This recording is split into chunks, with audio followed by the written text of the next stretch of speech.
श्रीराम. साधक हो, सध्या आपण सोमवार ते शनिवार श्री ब्रह्मचैतन्य गोंदवलेकर महाराज यांच्या परंपरेतील साखरखेर्डा येथील संत परमपूज्य श्री प्रल्हाद महाराज यांचे श्री देवीदास अमृत मोहोरीला लिखित संक्षिप्त चरित्राचा आस्वाद घेत आहोत. तसेच रविवारी श्री महाराजांच्या काही भक्तांचे अनुभव ऐकणार आहोत. दिनांक 21 नोव्हेंबरचा दिवस. यात्रेच्या कार्यक्रमानुसार रामेश्वरला 3 दिवस मुक्काम करण्याचे ठरले होते. त्यापैकी दिनांक 19 व 20 हे 2 दिवस होऊन गेले. 21 तारीख उजाडली. प्रत्येकजण आज काही नवीन पाहायला मिळेल या आनंदात होता. काही मंडळी 20 तारखेला धनुष्कोटीला जाऊन आली होती, तर काही आज सकाळीच जाऊन आली. इकडे भोपाळ्या काकडा होऊन श्री महाराजांचा जप आटोपला. पाकसेवेतील मंडळी चुली पेटवून पाकसेवेच्या तयारीला लागली.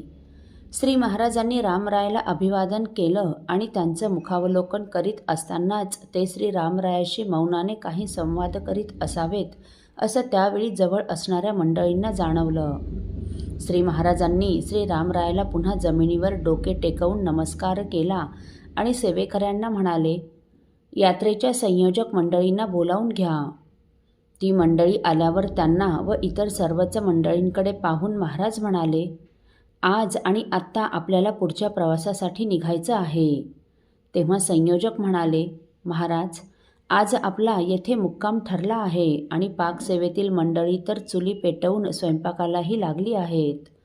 तेव्हा श्री महाराज म्हणाले, त्यांना चुली विझवून तात्काळ सामान आवरायला सांगा आणि आपणही सर्व मंडळी आपापले सामान घेऊन गाड्यात बसा. आता महाराजांपुढे कोण काय बोलणार? श्री महाराजांच्या आज्ञेप्रमाणे सर्व मंडळी तात्काळ आवराआवर करून पुढच्या प्रवासाला निघण्याची तयारी करू लागली. दर्शनाला येणाऱ्या प्रत्येकाला श्री महाराज, तुमचं आवरून झालं का? लवकर आटपा, आपल्याला इथून लवकर निघायचंय बरं, अशा सूचना देत होते. काही मंडळी लवकर निघावे लागते म्हणून नाराज झाली, तर काहींना येथे आपला मुक्काम ठरलेला असताना महाराज निघण्याची घाई का करीत आहेत हे काहीच कळेनासं झालं. परंतु तरीही श्री महाराजांची सूचना तशी स्पष्ट व कडक असल्यामुळे निमूटपणे सर्वांनीच निघण्याची तयारी केली. सर्व मंडळी आगगाडी स्थानकावर पोहोचली आणि श्री सद्गुरू रामरायाचा उच्च स्वरात जयघोष करून परतीचा प्रवास सुरू झाला. आगगाडीने सर्व यात्रा रामनाथपुरमला आली. श्री महाराजांची मोटार आगगाडीतून आणण्यात आली. पुन्हा यात्रा त्याच धर्मशाळेत आली. तेथे स्वयंपाकपाणी करून व नैवेद्य आरती होऊन सर्वांची भोजने झाली. भोजन प्रसाद घेऊन यात्रा लगेच कन्याकुमारीच्या दिशेने मार्गस्थ झाली व मुक्कामाला कन्याकुमारीस पोहोचली. दिनांक 22 नोव्हेंबर. सकाळी काकड आरतीपूर्वीच काही मंडळी तेथील सूर्योदय पाहून आली व समुद्रातून सूर्य उदय होत आहे असे अत्यंत विलोभनीय दृश्य पाहून आनंदित झाली. काकड आरतीनंतर लोणी खडीसाखरेचा प्रसाद घेऊन काही मंडळी इंग्रजी वर्तमानपत्र चाळू लागली. तेव्हा 21 तारखेला रात्री रामेश्वरला भयंकर वादळ होऊन रेल्वे पुलाचा काही भाग कोसळून भयंकर अपघात झाल्याची बातमी पहिल्या पानावर आली होती. शिवाय रामेश्वरच्या ज्या धर्मशाळेत यात्रेचा मुक्काम झाला होता व 21 तारखेलाही होणार होता, त्या धर्मशाळेचा काही भाग कोसळला होता. परंतु त्या दिवशी ती धर्मशाळा आपल्या यात्रेने सोडल्यामुळे रिकामी होती. त्यामुळे तेथे प्राणहानी होण्याचे टळले. परंतु रामेश्वरात इतरत्र मात्र फार मोठ्या प्रमाणात प्राणहानी झाली होती. वादळ व अपघाताची ही बातमी वाचून व ऐकून सर्वच यात्रेकरू मंडळी श्री महाराजांचे अंतर्ज्ञान बघून फारच आश्चर्यचकित झाली आणि अशा भयंकर संकटातून सर्वांना सुरक्षित ठेवले म्हणून प्रत्येक जणच श्री महाराजांना मनोमन धन्यवाद देऊ लागला. श्री महाराजांनी रामेश्वराहून निघण्याची एवढी घाई का केली हे आता सर्वांनाच कळून आलं होतं. श्री महाराजांची महती सर्वांनाच कळली होती. सर्वच मंडळी येऊन महाराजांना नमस्कार करू लागली. आता इकडे काही मंडळी समुद्र स्नानाला गेली. त्यावेळी खामगाव येथील प्रभाकर नावकार नावाचा महाराजांचा एक भक्त समुद्र स्नान करतेवेळी ओहोटीच्या लाटेबरोबर समुद्रात खेचल्या गेला.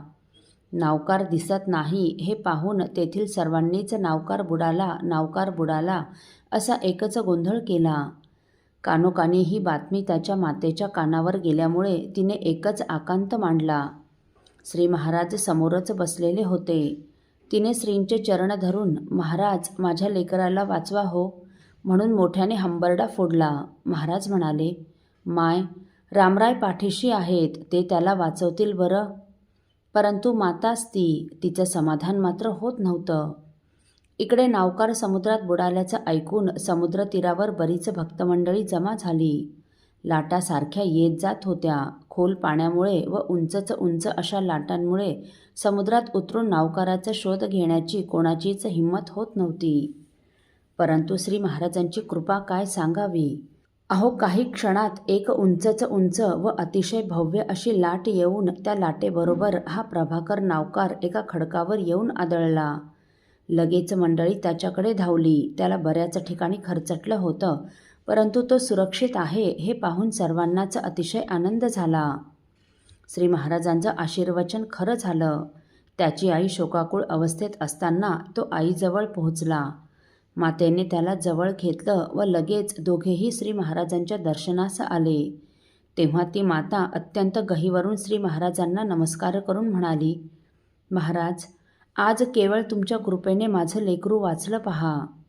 तेव्हा श्री महाराज त्याला म्हणाले, बाळ, समुद्र सर्वच ठिकाणी सारखा नसतो, त्यामुळे समुद्रात खोल पाण्यात असे एकदम शिरू नये. असो. साधक हो, परमपूज्य श्री प्रल्हाद महाराजांची श्री रामेश्वर धाम यात्रा कन्याकुमारी सोडून मीनाक्षीचं दर्शन घेण्यासाठी मदुराईकडे निघाली. तेव्हा आडवाटेत कच्च्या रस्त्याने जात असताना अचानक 15-20 लुटारूंनी श्री महाराजांची गाडी लुटण्यासाठी थांबवली. त्यावेळी श्री महाराजांनी केलेली अतर्क्य लीला आपण पुढील भागात ऐकणार आहोत. श्रीराम समर्थ. आपल्यातील कोणा श्रींच्या भक्तांना श्रींचे काही अनुभव आले असतील तर कृपया आपण मला ते 9422843253 अथवा सुनील दादांच्या 9892608401 या व्हॉट्सअप नंबरवर कळवावेत अशी नम्र विनंती. श्रीराम समर्थ.